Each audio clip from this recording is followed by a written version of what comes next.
When was the Bible really compiled? Many assume the Bible was compiled all at once, but the truth is far more complex. From the scattered letters of Paul in the first century to the theological debates of powerful church councils centuries later, the Bible as we know it today was the product of intense controversy, political maneuvering, and evolving doctrine. This timeline unpacks how early Christian writings became scripture, how key councils shaped the canon, and how orthodoxy, not just inspiration, determined what was included and what was left out. The earliest Christian texts weren't the Gospels, but the letters of Paul, written between 50 and 60 CE, decades before any account of Jesus' life was put to paper. The Gospels came later, Mark around 70 CE, Matthew and Luke in the 80s, and John near the end of the first century. These writings didn't arrive as a unified collection. They were scattered, copied, and circulated independently across diverse Christian communities. By the early 2nd century, there was still no single New Testament. Different regions revered different texts, and the idea of a fixed canon was far from reality. The Muratorian fragment, dating to around 170 CE, is the first rough sketch of what might become the New Testament, but even it excludes books like Hebrews and James. It wasn't until the 4th century, under the authority of Emperor Constantine, that efforts to standardize Christian doctrine gave rise to a formalized canon. While the Council of Nicaea in 325 CE didn't finalize the list, it helped solidify orthodoxy, paving the way for later councils like Carthage in 397 CE to officially affirm the 27-book New Testament that many recognize today. Part 1. The Council of Nicaea, 325 CE. Convened under the authority of Emperor Constantine, the Council of Nicaea was a turning point in Christian history, not for finalizing the Bible, but for enforcing theological conformity. Its primary goal was to crush the Arian controversy, which challenged whether Jesus was divine by nature or merely a created being. The result was the Nicene Creed, a forceful declaration of the Trinity that reshaped Christian orthodoxy. As for the biblical canon, Nicaea did not deliver a finalized list of New Testament books. That's a myth.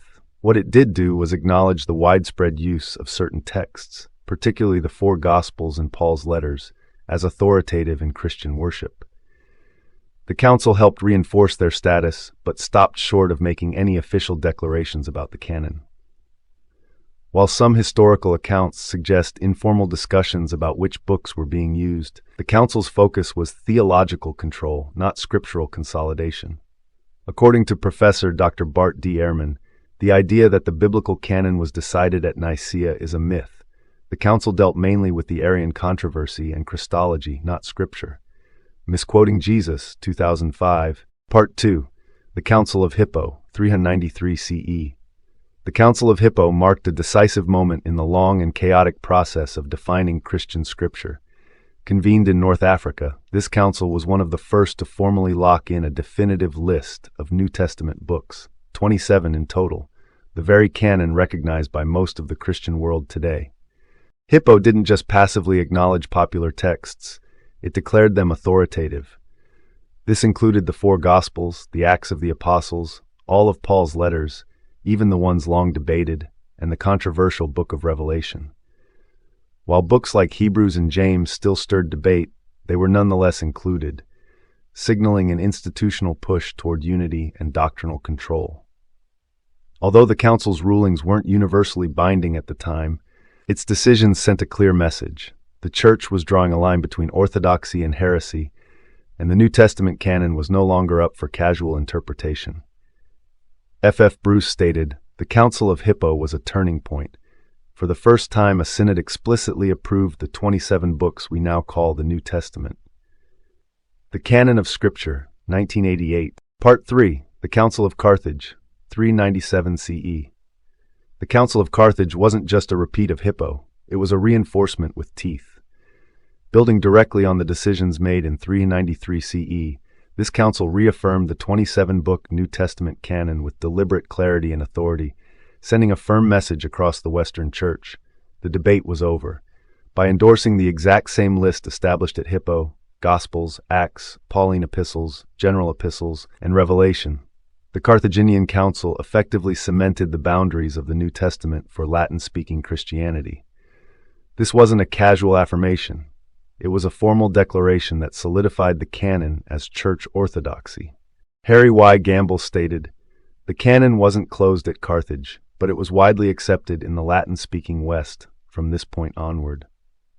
The councils of Hippo and Carthage stand as the twin pillars of canonization in the Western tradition. While not universally binding at the time, they set the precedent that eventually shaped what billions would come to call Holy Scripture. Part 4. The Council of Ephesus, 431 CE. The Council of Ephesus was a high-stakes showdown over the identity of Jesus Christ. At the center was the Nestorian controversy.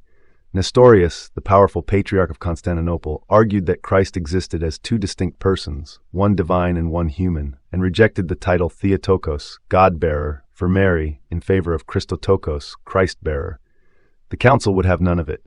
Nestorianism was condemned outright, and the doctrine of the hypostatic union, that Christ is fully divine and fully human in one unified person, was declared orthodox.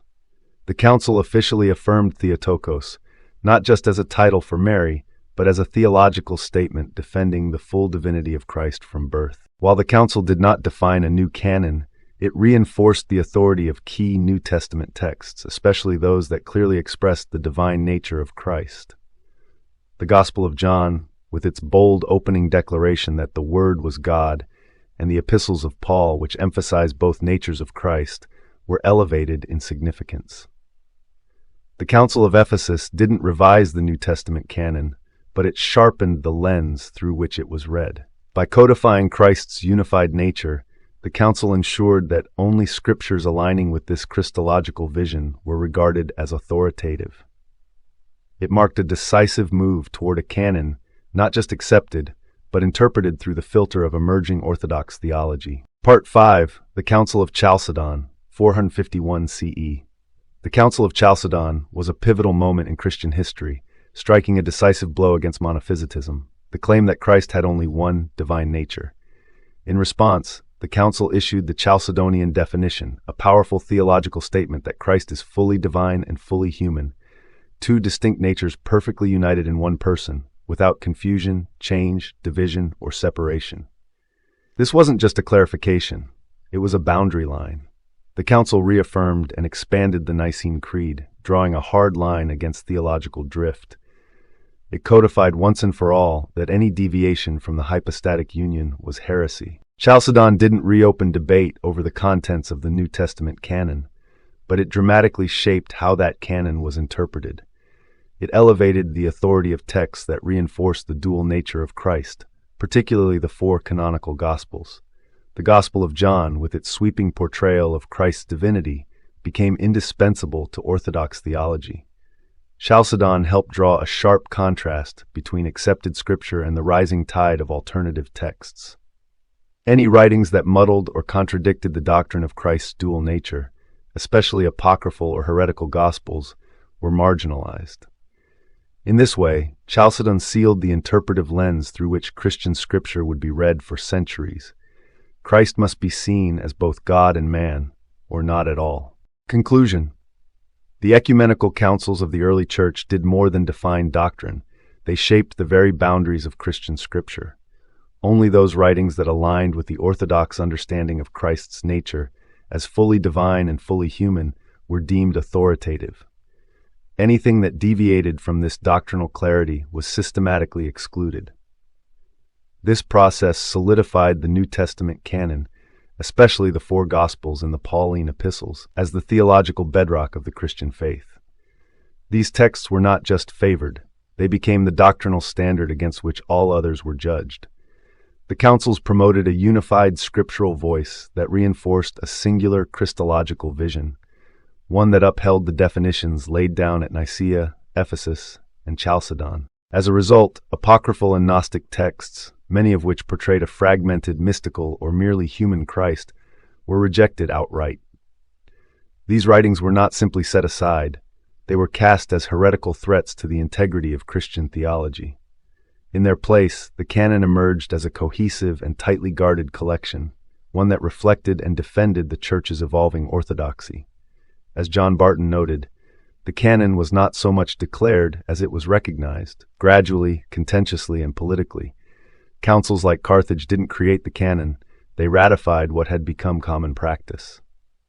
A History of the Bible, the Book and Its Faiths, 2019. In the end, the canon was not just formed. It was forged in the crucible of theological conflict, with the councils serving as the hammer and fire that tempered Christian scripture into its final, enduring form. If you found this exploration thought-provoking, don't forget to like, subscribe, and share. What do you think about the Bible's origins? Let us know in the comments.